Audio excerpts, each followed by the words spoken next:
Hello students, कैसे हो आप लोग? सब बढ़िया है।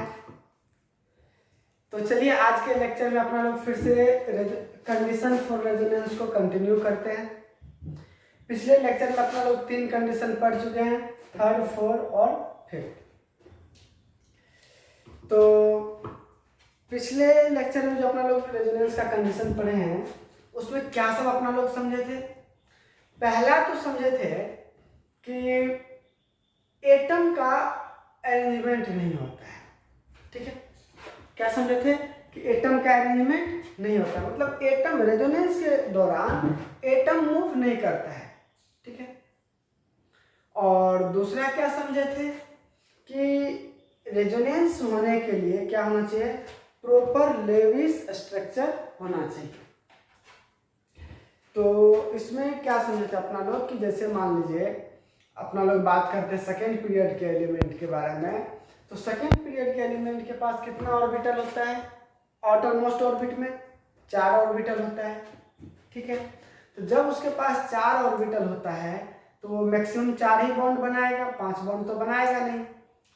तो अगर आपको पिछला एग्जाम्पल याद हो तो अपना लोग क्या किए थे, नाइट्रोजन का 5 बॉन्ड बना दिए थे, जो कि गलत है। नाइट्रोजन 5 बॉन्ड नहीं, 4 ही बॉन्ड बनाएगा। ठीक है, और लास्ट था फिफ्थ नंबर में क्या समझे थे कि जितना भी रेजोनेटिंग स्ट्रक्चर होता है, ठीक है, किसी भी एक मॉलिक्यूल का जो भी रेजोनेटिंग स्ट्रक्चर है, सारे रेजोनेटिंग स्ट्रक्चर में क्या होना चाहिए, नंबर ऑफ अनपेयर्ड इलेक्ट्रॉन क्या होना चाहिए, सेम होना चाहिए। ठीक है, ये नहीं बोलने कि ना अनपेयर्ड इलेक्ट्रॉन नहीं होना चाहिए, होना चाहिए, हो या नहीं हो तो बात की बात है, लेकिन अगर एक में जितना है उतना ही सारे में होना चाहिए। अगर हम मान लीजिए किसी का रेजोनेटिंग स्ट्रक्चर बना रहे हैं तो उसका जितना भी रेजोनेटिंग स्ट्रक्चर है सब में नंबर ऑफ अनपेयर्ड इलेक्ट्रॉन क्या होना चाहिए, सेम होना चाहिए। तो ये चीज अपना लोग पिछले लेक्चर में समझे थे, और आज के लेक्चर में बस ये 2 कंडीशन बचा हुआ है, इसको अपना लोग समझते हैं। तो पहले सेकंड को समझते हैं। क्या कह रहा है कि प्लेनर और नियरली प्लेनर सिस्टम, मतलब रेजोनेंस होने के लिए क्या कंडीशन है, प्लेनर या फिर नियरली प्लेनर सिस्टम होना चाहिए। जैसे कि क्या बोला, that is orbital taking part in resonance must be parallel और nearly parallel to each other. मतलब जो भी ऑर्बिटल रेजोनेंस में पार्टिसिपेट कर रहा है वो या तो पैरेलल होना चाहिए या नियरली पैरेलल होना चाहिए। तो चलिए इसको समझते हैं, लेकिन उससे पहले अपना लोग एक बात जान लेते हैं जो कि आपको पता ही है कि अपना लोग जब इंडक्टिव इफेक्ट पढ़े थे तो इंडक्टिव इफेक्ट में जो इलेक्ट्रॉन का शिफ्टिंग हो रहा था, पार्शियल शिफ्टिंग, वो कहाँ हो रहा था, सिग्मा इलेक्ट्रॉन में। मतलब कि इंडक्टिव खेल है सिग्मा इलेक्ट्रॉन का, और रेजोनेंस जैसा प्यारा सा जो खेल है, सुंदर सा खेल, ये किसका है, पाई इलेक्ट्रॉन का खेल है। ध्यान से बातों को समझिएगा, रेजोनेंस किसका खेल है, पाई इलेक्ट्रॉन का। अब आप ही बताओ कि ये जो अपना पाई इलेक्ट्रॉन है, कौन सा इलेक्ट्रॉन, पाई इलेक्ट्रॉन, ये कहां पे पाया जाता है, कहां पर रहता है? तो आप बोलोगे कि सर ये पाई इलेक्ट्रॉन रहता है कहां पे, प्योर ऑर्बिटल में। कहां पर रहता है, प्योर ऑर्बिटल में। ठीक है, प्योर ऑर्बिटल कहने का मतलब क्या हुआ, एस पी डी एफ, ये सब कहने का मतलब हुआ। ठीक है, अच्छा, प्योर ऑर्बिटल को ही अपना लोग और क्या बोल सकते हैं, अनहाइब्रिड ऑर्बिटल। ठीक है, प्योर ऑर्बिटल को ही क्या बोलेंगे, अनहाइब्रिड ऑर्बिटल। या फिर अगर कोई आपको बोल दे कि ये हाइब्रिड ऑर्बिटल, हाइब्रिड ऑर्बिटल, तो आप क्या बोलोगे, नहीं हाइब्रिड ऑर्बिटल नहीं होगा, क्या होगा, अनहाइब्रिड ऑर्बिटल होगा। ठीक है, प्योर ऑर्बिटल का मतलब अनहाइब्रिड ऑर्बिटल। यानी कि अगर आपसे कोई पूछे कि पाई इलेक्ट्रॉन कहाँ पाया जाता है तो आप क्या बोलोगे, अनहाइब्रिड ऑर्बिटल। अच्छा चलिए एक बात और, हाइब्रिड ऑर्बिटल का मीनिंग क्या होता है, हाइब्रिड ऑर्बिटल का मीनिंग हुआ sp3 ऑर्बिटल या फिर sp2 ऑर्बिटल या sp, ये मीनिंग होता है हाइब्रिड ऑर्बिटल का। मतलब और भी होता है, लेकिन अपना लोग जो अभी बात कर रहे हैं वो बात कर रहे हैं किसके लिए, सेकेंड पीरियड के एलिमेंट के लिए। किसके लिए अपना लोग बात कर रहे हैं? सेकेंड पीरियड एलिमेंट के लिए। तो सेकेंड पीरियड एलिमेंट के जो भी सेकेंड पीरियड के एलिमेंट है उसके ऑटोमोस्ट शेल में कितना ऑर्बिटल? 4 ऑर्बिटल। ठीक है, कितना ऑर्बिटल? 4 ऑर्बिटल।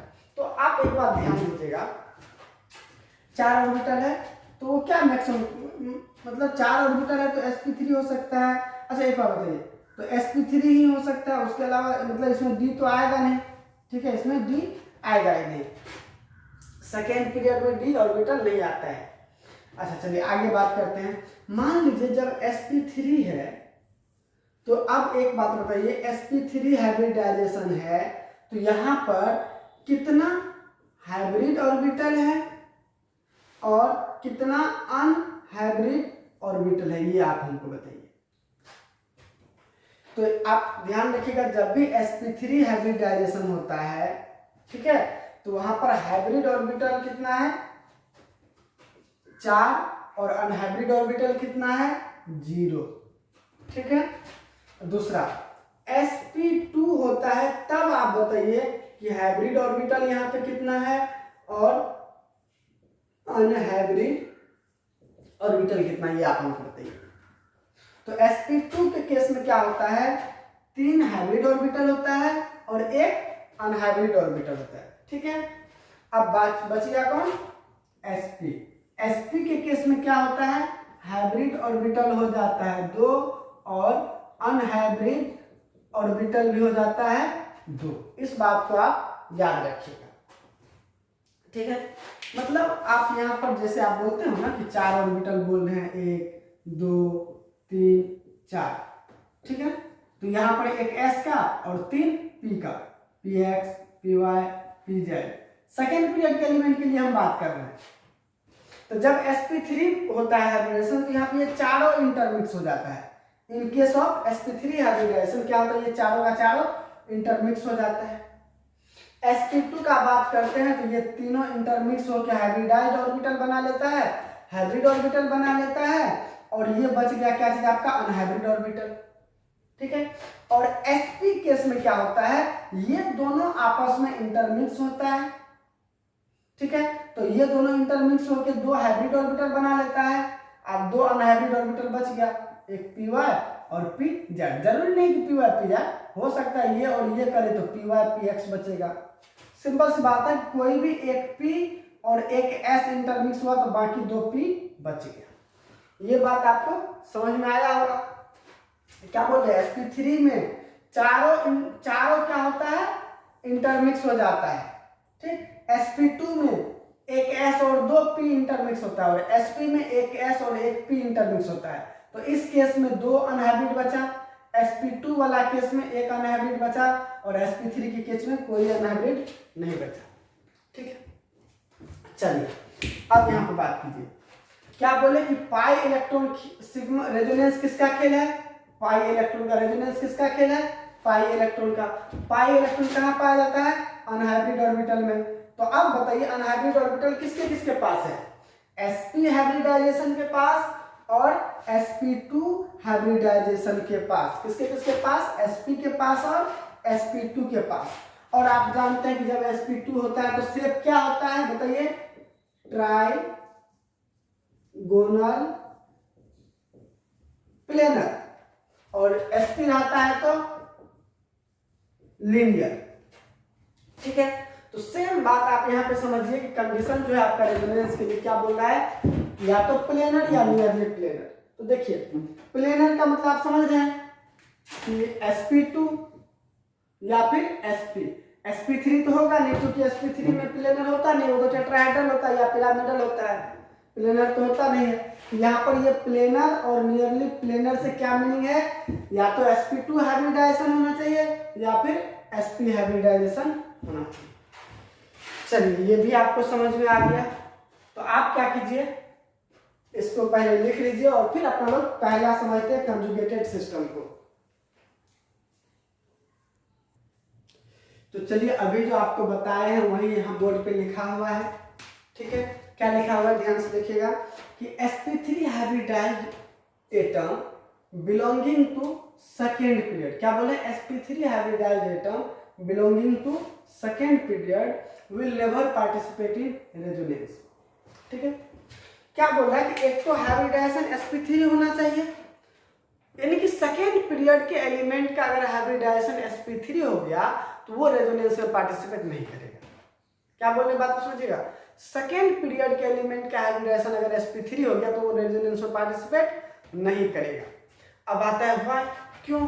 क्योंकि सेकेंड पीरियड में आप जानते हैं कि मैक्सिमम 4 ऑर्बिटल होता है वैलेंस शेल में, और चारों का चारों क्या हुआ, इंटरमिक्स होकर sp3 बना लिया है। ठीक है, एक s और 3 p, 4 ऑर्बिटल हुआ, चारों के चारों इंटरमिक्स होकर हाइब्रिडाइज्ड एटम बना लिया है। ठीक है, तो क्या हो जाएगा कि उसके पास तो अब कोई ऑर्बिटल बचा नहीं, तो वो रेजोनेंस में पार्टिसिपेट नहीं करेगा।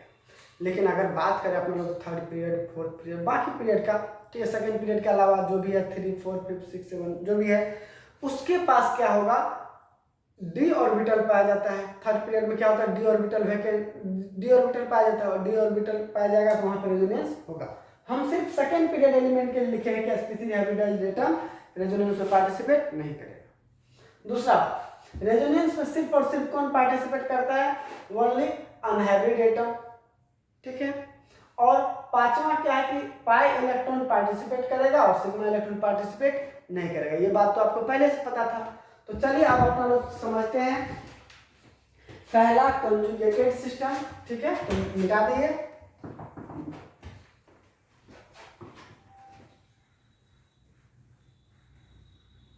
वैसे कंजुगेटेड सिस्टम के बारे में आपको आइडिया तो पहले से है।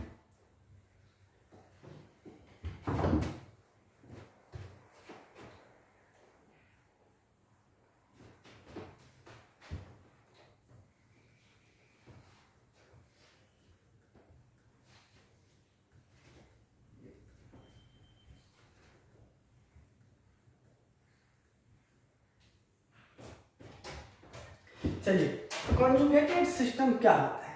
ठीक है, तो मान लीजिए कि अपने पास दो सिस्टम है, एक है सिस्टम ए और दूसरा है सिस्टम बी।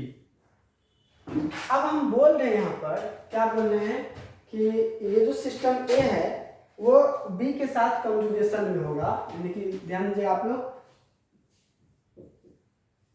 सिस्टम ए, ठीक है, इज इन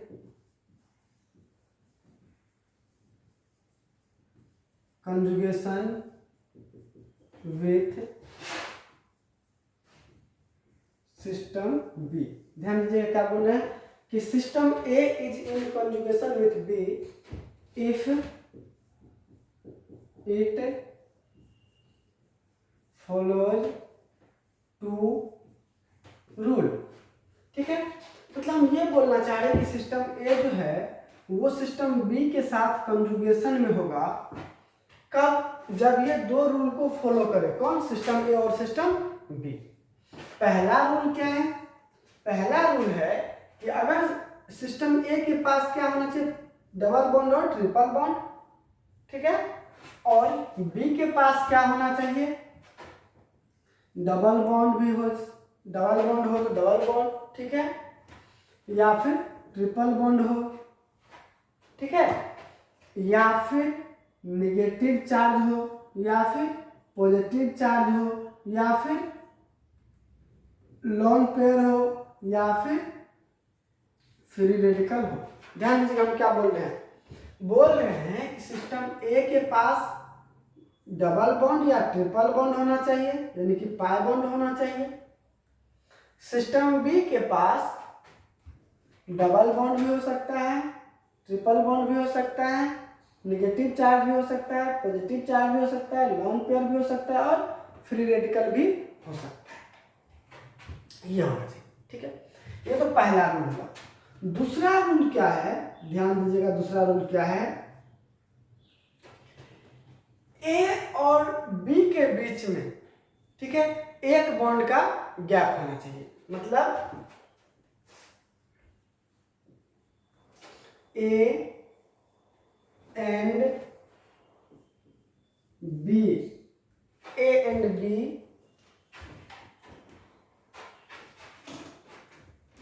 सॉरी ध्यान दीजिएगा इधर, A and B are separated bye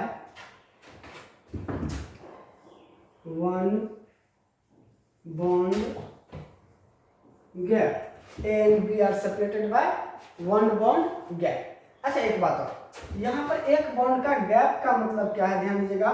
यहाँ पर वन बॉन्ड गैप का मीनिंग क्या है उस बात को समझिए। क्या बोले, पहला रूल तो आपको पता है कि ए के पास डबल या ट्रिपल बॉन्ड होना चाहिए, वहीं पर बी के पास double, triple, negative, positive, lone pair, free radical कुछ भी हो सकता है। और दूसरा रूल क्या है कि A and B are separated by one bond gap. देखिए वन बॉन्ड गैप जो है ये डबल, मतलब जैसे मान लीजिए यहाँ पर सिस्टम ए है, ठीक है, यहाँ पर सिस्टम बी है, तो सिस्टम ए और सिस्टम बी के बीच में एक बॉन्ड का गैप होना चाहिए, ठीक है। मतलब सिस्टम ए और सिस्टम के बी के बीच में एक बॉन्ड का गैप होना चाहिए, दो बॉन्ड का गैप नहीं होना चाहिए। ये नहीं होना चाहिए कि सिस्टम ए यहाँ है, ध्यान दीजिएगा, ये एक बॉन्ड, दूसरा बॉन्ड ये है, तो ऐसा नहीं होना चाहिए कि सिस्टम ए यहाँ पे है, सिस्टम बी यहाँ पे, ये दो बॉन्ड का गैप हो गया। दो बॉन्ड का गैप नहीं होना चाहिए, एक बॉन्ड का गैप होना चाहिए, सिस्टम ए यहाँ, सिस्टम बी, ठीक है।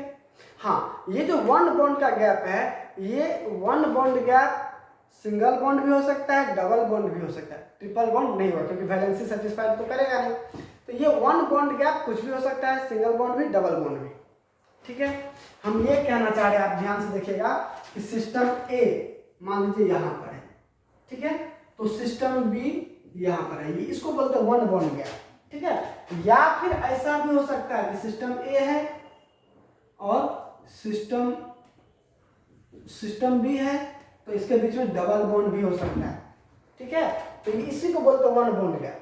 अगर मान लीजिए ऐसा रहा, ध्यान दीजिएगा, ए, ठीक है, और मान लीजिए बीच में कुछ और आ गया और यहाँ पर बी, ध्यान दीजिएगा, तो यहाँ पर ये नहीं होगा, यहाँ पर जो ऐसा कंडीशन में रेजोनेंस नहीं होगा। क्यों? क्योंकि यहाँ पर दो बॉन्ड का गैप हो गया, एक यहाँ पे एक यहाँ पे, दो बॉन्ड का ये गैप हो गया, ये हो गया क्या चीज, टू बॉन्ड गैप, यहाँ पर रेजोनेंस नहीं होगा। क्या होना चाहिए, ये हुआ one bond gap, one bond gap. बात समझ में आया आपको? अब तो आपको कंजुगेटेड सिस्टम का मीनिंग समझ में आ गया होगा। मतलब हम ये कहना चाह रहे हैं, ध्यान दीजिएगा, अब आपको वो बात समझ में आएगा जो आपको पहले बताए थे। क्या बताए थे आपको? ध्यान दीजिएगा, क्या बताए थे कि ए, ठीक है, डबल बॉन्ड बी और सी पर क्या होना चाहिए, यहाँ पर ध्यान दीजिए, यहाँ पर डबल बॉन्ड भी हो सकता है, ट्रिपल बॉन्ड भी हो सकता है, नेगेटिव चार्ज भी हो सकता है, पॉजिटिव चार्ज भी हो सकता है, फ्री रेडिकल लोन पेयर भी हो सकता है और फ्री रेडिकल भी हो सकता है, ठीक है। तो यहाँ पर देखिए, हम यहाँ पर क्या बोल दिए, या ऐसे आप इसको मान लीजिए, ये देख रहे हैं, ये पाई बॉन्ड है, फिर एक बॉन्ड का गैप है, यही बॉन्ड का गैप हम बोलना चाह रहे हैं आपको, ये एक बॉन्ड का गैप है, फिर ये सब है। तो चलिए, आपको ये कंजुगेटेड सिस्टम का मीनिंग तो समझ में आ गया। अब अपना लोग आगे बढ़ते हैं टाइप्स ऑफ कंजुगेशन पे, ठीक है।